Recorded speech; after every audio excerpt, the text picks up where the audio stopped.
I read about the Maelstrom in a book, and I always wanted to see it. The Maelstrom appears in the sea near the coast of Norway. In the northwest of that country there is a region called Nordland. And near the coast of Nordland there is a group of islands called Lofoten. Two of the Lofoten Islands are called Moscow and Vurg. Between Moscow and Vurg there is a narrow place where the sea turns and races in a great circle. This is the Maelstrom, a whirlpool. In the Maelstrom, the sea rises up and then falls. As the sea falls, it turns in a circle. It turns faster and faster. It is the same as water going down into a huge pipe. The Maelstrom is very dangerous for boats and ships. It pulls them down into the sea. Many ships have sunk and many men have died in the dangerous water. I wanted to see the great whirlpool, so I went to Norway. When I got to Nordland, I found a guide. I paid this man to show me the Maelstrom. He took me to the top of a cliff early one morning. "This is the best time to see the whirlpool," he said. We came to the edge of the cliff and looked down. The sea was more than 1,000 feet below us. I stepped back from the edge quickly. I felt ill and afraid. I wanted to sit down. The wind was blowing very strongly, and the waves of the sea crashed against the rocks below us. I thought that I was going to fall over the edge of the cliff. "We are on the side of a mountain called Helseggen the Cloudy," said my guide. He reached out his hand and pointed across the sea toward a group of islands. "Look, those are the Lofoten. Can you see the two smallest islands? They are Moscow and Vurg. No one lives there. Now listen and look at the sea between the islands." I looked at the two smallest islands. They were black rocks. No one could live on them. I listened and heard the sound of the wind. But then I heard another sound. It was a low sound. It sounded like hundreds of huge animals were calling and running together. I could hear the sound and I could feel the sound. I could feel the low sound in my body. "The tide is turning," said my guide. He pointed down to the sea below us. "The tide turns twice each day. Look at the sea. It is turning and moving in another direction." I looked to where the man was pointing. The dark water far below us was as black as oil. I watched it moving slowly. It started to rise and turn, as if it were a pot of hot water on a fire. But the seawater was not hot. It was as cold as ice. The wind blew the tops of the waves. It made many tiny bubbles of air in the water. The tiny bubbles became white foam. Soon, more and more white foam appeared on the Black Sea. My guide pointed toward the islands of Moscow and Vurg again. "Watch the sea between the islands!" he shouted. Then there was another change in the sea. The water became smoother, but it did not become calmer. The dark water started to move in a huge circle. It moved very quickly. It spun around and around. The edge of the circle was white with foam. It was amazing. Is that the great whirlpool? The Maelstrom? I asked. Yes, said my guide. That is the terrible Maelstrom. When fishermen sail toward this coast, they look for Moscow. They do not come closer than a mile. Do fishermen sail near these islands? I asked. I could not believe this. Yes, they do. I did. I was a fisherman once. There are a great many fish near Moscow. But isn't it too dangerous to fish here? I asked. Fishermen know when the tides rise and fall. There are 2 times in the day when it is safe. We go out when the sea is calm and smooth. Then we come back 12 hours later. And is fishing always safe at those times? Are boats and ships never lost? I asked. Many boats and ships are lost in the Maelstrom, the man said. Fishermen make mistakes and their boats are pulled down. Sometimes larger ships are lost in the Maelstrom when they come too close. The sea is calm one moment and a storm can be blowing 5 minutes later. I looked at the Maelstrom in amazement. I could not believe it. The whirlpool was moving faster and faster. As the whirlpool moved, the water in its center dropped down. There was now a hole or pit in the center of the whirlpool. Nothing can go into that hole and come out alive, I said. It is a huge round mouth in the sea. That mouth will swallow everything that comes near it. It makes me afraid. That is true, said my guide. The Maelstrom swallows ships and whales and men, but one man went into the Maelstrom and came out alive. Surely that is impossible, I said. I looked at the round black mouth in the sea. My body shook with fear. The white foam made me think of teeth, terrible teeth, and the noise of the wind and water. It was the noise of a monster eating rocks. How old do you think that I am? Asked my guide. He shouted these words. I shook my head. It was difficult to hear his voice. The noise of the Maelstrom was now very loud. We moved back from the edge of the cliff. We went and sat behind some rocks. How old do you think that I am? The man asked again. I did not understand the reason for his question. His hair was white and he had many lines on his face. He moved slowly. He must be an old man. Are you more than 60 years old? I asked.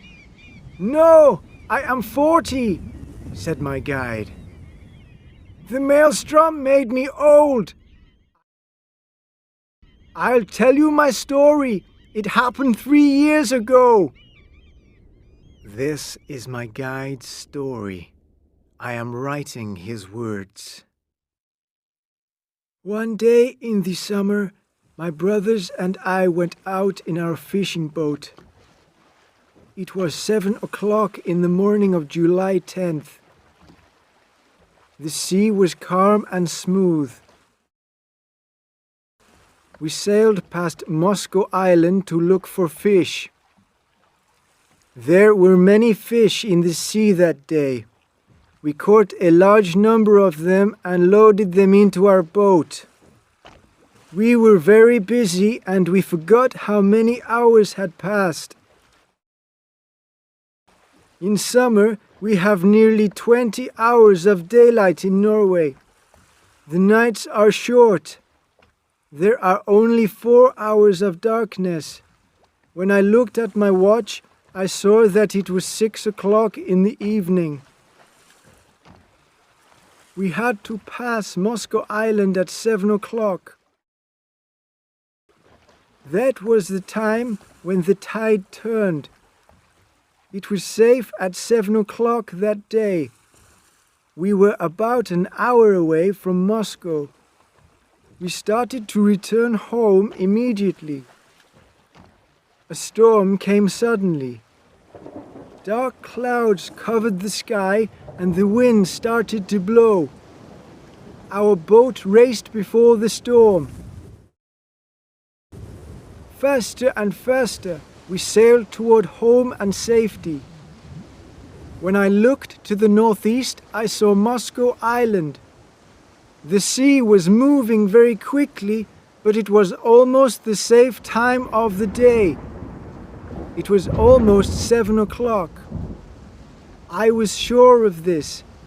I took my watch out of my pocket again and looked at it. Then I had a terrible shock. My watch still showed 6 o'clock. It had stopped. My brothers were in the front of the boat. I called to them. "The Maelstrom!"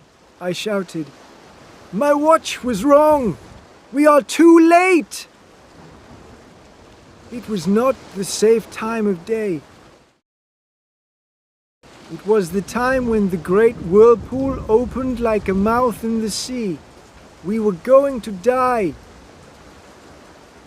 Our boat shook. It shook as if it were a dog throwing water off its body. Then the boat suddenly became still. A few seconds later, the tide picked up our boat and started turning it. It pulled us into the circle of white water around the edge of the whirlpool. Our boat moved slowly and steadily around the edge of the whirlpool. It circled many times. Each time that our boat circled, it moved a little closer to the great mouth in the sea. From the edge of the circle, the wall of the pit was as steep as a cliff. I had to look down at it. I could not turn my head away. Around and around we went. My brothers held on to the mast in the center of the boat. We could not speak. The noise of the wind and water was too loud. I could not hold onto the mast. I held onto a wooden barrel. It was our barrel of drinking water. The barrel was almost empty. Our boat moved faster and faster. Now the clouds had disappeared from the sky and we saw the moon. I thought that we had been in the whirlpool for many hours. The hours of darkness are between 2 and 7 o'clock in the morning. Could we live a little longer? The safe time of the day was 7 o'clock. Could we live for 3 or maybe 4 hours more? The answer was no. The moon showed us the black mouth in the sea. We were going to fall into that mouth. But we did not fall. The boat did not fall suddenly from the wall of water. We moved down smoothly and steadily. I had time to think about death, my death. I thought about the water going into my mouth and lungs. I was going to drown. Was the sea going to take our bodies and keep them? Or was it going to throw our bodies back onto the land? I looked down into the black pit. Our boat was on the side of the wall of water. The wall of water was turning faster and faster. I looked straight down the pipe of water, but I did not fall. We were moving so quickly in a circle that we did not fall. I was amazed. The air raced past me. I was on the edge of death, but I was alive. It was strange. I was excited. But the fear of death fell on my brothers. They took a rope and tied themselves to the mast in the center of the boat. I also took a piece of rope. I tied the rope around my body and onto the barrel. Where was the bottom of the sea? It could not be far. And I knew that there were sharp rocks at the bottom of the sea. We were going to be cut and broken on the rocks. Our boat moved lower and lower down the black pipe. Then the boat moved to the left and the right. It shook. I was thrown into the black water of the pit, but I did not sink beneath the water because I was tied to the barrel. The barrel stayed on the top of the water. I saw the boat and my brothers fall down into the pit. We were turning around in the whirlpool. Then the boat disappeared and I started to rise. The barrel moved up slowly and it took me with it. Then, suddenly, I was no longer in danger. One moment, I was on the wall of water. The next moment, I was on the top of flat, smooth water. The sea had changed. It was calm. The whirlpool had disappeared. I was no longer looking down. I was looking up. I was looking up at the sky. It was dawn and the sun was shining. Sunlight shone from behind the mountain, Helseggen the cloudy. Fishermen were sailing their boats toward me. They pulled me from the water. No one believed my story. My brothers never returned. Our boat never returned. And my friends and family did not know me. I now looked 20 years older. My black hair had become white. Fear had made lines on my face.